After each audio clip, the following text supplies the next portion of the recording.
Salam, hörmətli abituriyentlər. Öncə qarşıdan gələn imtahanlarda hər birinizə uğurlar arzu edirəm və Dövlət İmtahan Mərkəzinin 11-ci siniflərin buraxılış imtahanı üçün əlavə etdiyi yeni qaydalara aid bir neçə testin izahını verirəm. Deməli, başlayaq. Birinci sual. Choose a correct variant, düzgün variantı seçin. Most of the houses of the village were destroyed this storm. Kənddəki evlərin əksəriyyəti tufandan, qasırğadan dağıldı. Deməli, burada evlərin dağılma səbəbi tufandır. Yəni burada səbəb nəticə var. Əslində, yəni cümlə qarşısında olduqda səbəb və nəticənin yeri cümlədə fərqli-fərqli verilir. Amma səbəb və yaxud da nəticə sözlə verilirsə, həmin bağlayıcılar sözün qarşısında bir-birini əvəz eləyə bilir. Yəni because of the storm da götürə biləriksə, as a result of the storm ifadəsini də götürə bilərik. Deməli, birincidə A variantında ümumiyyətlə əzdən sonra söz birləşməsi deyil cümlə gələsiydi, yanlışdır. Because-dan sonra yenə həmçinin cümlə gələsiydi. C variantındakı Z ifadəsi ümumiyyətlə ziddiyyətin olduğu cümlələrdə cümlənin qarşısında işlənilir. Despite sözü düzdür. Sözlərin söz birləşmələrinin qarşısında işlənilir, amma bu da ziddiyyət bildirir. Yəni tərcümə ilə bir uyğunsuzluq olur ki, deməli tufana baxmayaraq kənddəki evlərin əksəriyyəti dağıldı yox, tufan səbəbindən, tufanın nəticəsində dağıldı. Ona görə cavab olası Y variantı. İkincidə, they decided to go to the forest, the hard rain. Burada isə deməli yenə bağlayıcıya aid olan bir tapşırıqdır. Onlar meşəyə getməyə qərar verdilər. The hard rain, yağış, deməli möhkəm yağışa baxmayaraq ki onlarda, baxmayaraq. Burada da ziddiyyət var. Ziddiyyət cümlə ilə deyil, sözlə söz birləşməsi ilə verilibdir. Ümumiyyətlə in spite of-la işlənəsi idi, buna görə yanlışdır. Because cümlə qarşısında işlənəsi idi, buna görə yanlışdır. Burada səbəb yoxdur, ziddiyyət var. Yəni yağış yağırdısa əslində getməməli idilər, amma meşəyə getməyə qərar verdilər. B variantında despite of-la işlənəsi deyil, cavab olur Y variantı. Yəni despite ilə of-suz sözlərin, söz birləşmələrinin qarşısında işlənilir. Gəldik üçüncü tapşırıq. Deməli, we couldn't risk at home without our parents in this kind of weather. Deməli, bir sıra feillər var ki, onlar özlərindən sonra gələn birbaşa feili tələb eləyirlər verb ing-dən. Bunlar hansılardır? Can't help, enjoy, imagine, keep, mind, miss, practice, risk, suggest. Bu kimi feillər özlərindən sonra gələn feili ing ilə tələb edir. Elə cavab bir dənə olur C variantı. Dördüncü tapşırıq. He suggested that with me to the city.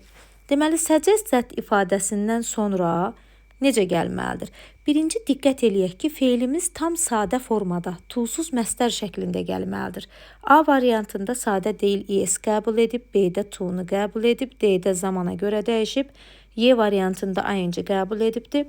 Bir də burada diqqət edək ki, deməli biz mürəkkəb tamamlıqda deyirdik ki, feillərdən sonra gələn əvəzlik adlıq halda deyil, obyekt halda olmalıdır. Amma suggested ifadəsindən sonraki əvəzlik olmalıdır. Adlıq halda plus toolsuz feillə işlənməlidir. Cavab olur C variantı.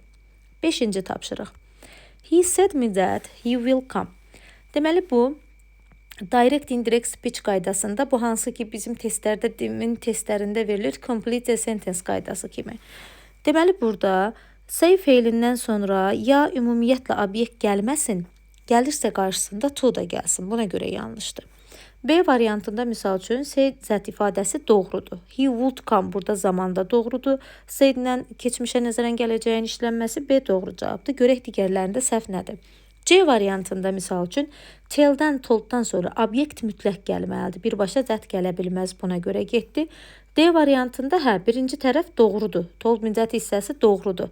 Will come deyil, would come olasıydı, zaman dəyişəsiydi. İkinci tərəfdəki Y variantında isə he said to me, bu da doğrudur. Dedik ki, say feilindən sonra ya ümumiyyətlə to me gəlmir, yəni obyekt gəlirsə to ilə gəlir. Burada da yenə will go deyil, would go olasıydı, cavab olur B variantı. Altıncıda, I like the village we stayed on our holiday. Bəzən abituriyentlərə qarışıq gələn məsələ olur ki, məkan bildirən sözün bəzən qarşısında where və yaxud da in which ifadəsi işlənilir, bəzən isə sadəcə olaraq which ifadəsi işlənilir. Bir çox sadə bir izahı var, ona diqqət etmək lazımdır ki, harda ki məkan bildirən söz işlənilib və həmin cümlədə orada anlayışı var. Misal üçün indi cümlə üzərindən deyək. I like the village Mən kəndi bəyəndim. Hansı kəndi bəyəndim? We stayed on our holiday.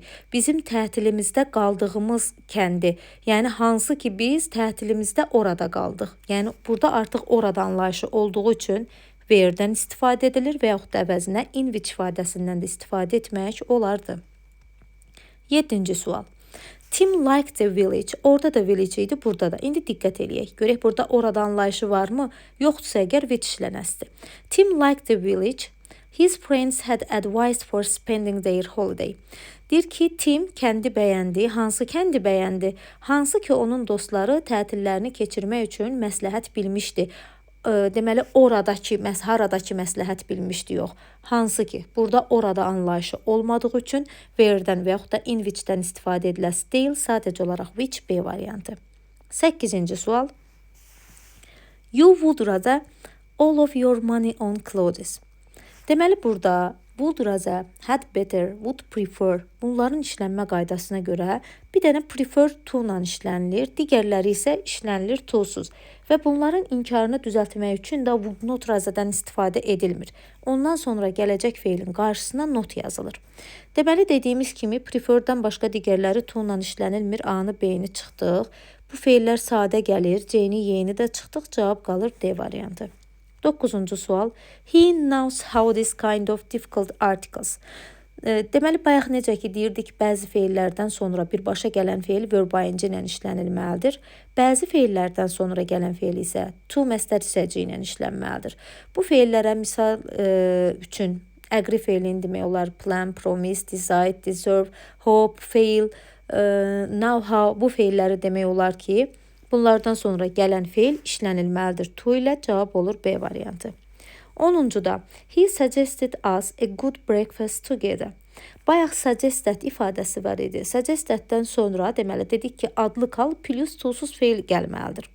Suggested us, yəni burada obyekt varsa artıq, deməli bu kompleks object qaydasıdır, mürəkkəb tamamlıq qaydasıdır. Suggest təbii ki neçənci qrup feildir? 3-cü qrup. 3-cü qrup feildən sonraki feil mürəkkəb tamamlıq qaydasına görə işlənməlidir to ilə. Ona görə cavab D variantı. 11-ci tapşırıq. My tiredness, I read the book to the end. Bu da yenə bağlayıcıya aid olan bir tapşırıqdır. Yorğunluğuma baxmayaraq kitabı sonuna qədər oxudum. Deməli, burada ziddiyyət var. Ziddiyyətin olduğu cümlənin qarşısında olsaydı əgər so, also işlənlərdi. Düzdür, burada diqqətsizlik eləyib A ilə C-ni eyni variant yazmışam. Biri əslində also, biri so bağlayıcısıdır. Daha sonra despite of-la işlənəsi deyil, D-ni çıxdıq. Bu cümlədə səbəb yoxdur. Bu cümlədə ziddiyyət var, təzad var. Buna görə olur in spite of my tiredness. Yorğunluğuma baxmayaraq I read the book to the end. Kitabı sonuna qədər oxudum. 12-də I would prefer fast food. Prefer'dən sonra dedik to işlənməlidir. Elə buna görə də cavabı asanlıqla tapmaq olar. Və yaxud da bunun inkarının işlənməsinə də diqqət etmək lazımdır ki, yəni prefer to not olmaz. Digər feilin qarşısında to işlətdiyimiz üçün not to'dan istifadə edirik. 13-cü sual.